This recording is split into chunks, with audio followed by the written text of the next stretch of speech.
হয়ে যায়, ড্রেসই নাই। ধরেন আমি কি তার দিকে তাকাতে, মানে দেখেন সূরা নূরে যে আল্লাহ তাআলা পর্দার কথা বলেছেন, এখানে দুটো বলেছেন, যে পুরুষও যেন চোখের হেফাজত করে, নারীও যেন চোখের হেফাজত করে এবং পর্দা করে। তাহলে একমাত্র নারী ঢেকে থাকবে আর আমি তাকিয়ে থাকবো, এইটা?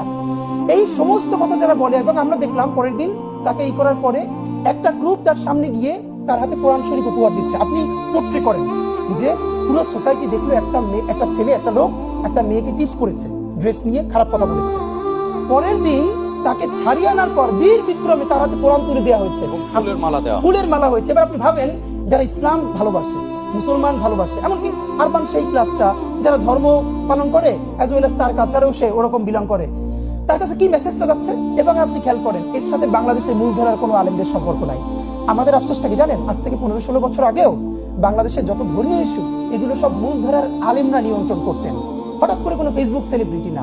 ধরেন বাইতুল মোকাররম মসজিদের খতিব, আপনার নিশ্চয়ই মনে আছে, প্রথম আলো একবার 111-এর সময় খুব বাজে একটা কাজ করেছিল, যেখানে ইসলাম অবমাননা হয়েছিল। এবং দেখেন কি শান্তিপূর্ণ উপায়ে তাকে নিয়ে বাইতুল মোকাররমের খতিব ওবায়দুল হক সাহেবের কাছে তওবা করানো হলো। এর মানে সিস্টেমটা দেখেন। এর মানে তখন আমাদের জাতীয় মুরব্বী ছিল, বাইতুল মোকাররমের খতিব ছিলেন, বাংলাদেশে এরকম অনেক গুণীজন আলেম ছিলেন, সমাজেও এরকম সমাজে মুরব্বী ছিলেন। আমাদের এখন দেশের সবথেকে বড় ক্রাইসিস জানেন? আমাদের কোনো বেগম জিয়া ব্যতীত, উনি তখন অনেকটা অসুস্থ। আপনি চক্ষু বন্ধ করে 3জন পলিটিক্যাল আমাদের পার্সোনালিটির কথা বলতে পারবেন? পুরো জাতি তাকে বিশ্বাস করে, যে কোনো পলিটিক্যাল ক্রাইসিসে নাই। বেগম জিয়া একমাত্র, আল্লাহ ওনাকে যে কয়দিন রেখেছেন আমরা ওর উপরে সেই ট্রাস্টটা করি। নাম্বার 2, আলেমদের মধ্যেও না ওই জায়গাটা হাসিনা এমন করেছে, সবাইকে বিতর্কিত করে গ্রুপে গ্রুপে ভাগ করে এখন তারা নিজেরা ঐক্যবদ্ধ নাই। এবং মাদ্রাসা মসজিদগুলোকে এমন ভাবে সে নিয়ন্ত্রণ করেছে, ওই জায়গাটা নষ্ট হয়ে গেছে। ফলে হয়ে গেছে কি দেখেন, তৌহিদেরই মুর্শিদ আমার মুহাম্মাদের নাম, কি চমৎকার তৌহিদ শব্দ। এখন আপনি নিজের কোনোদিন বলতে পারবেন আমি তৌহিদি জনতা?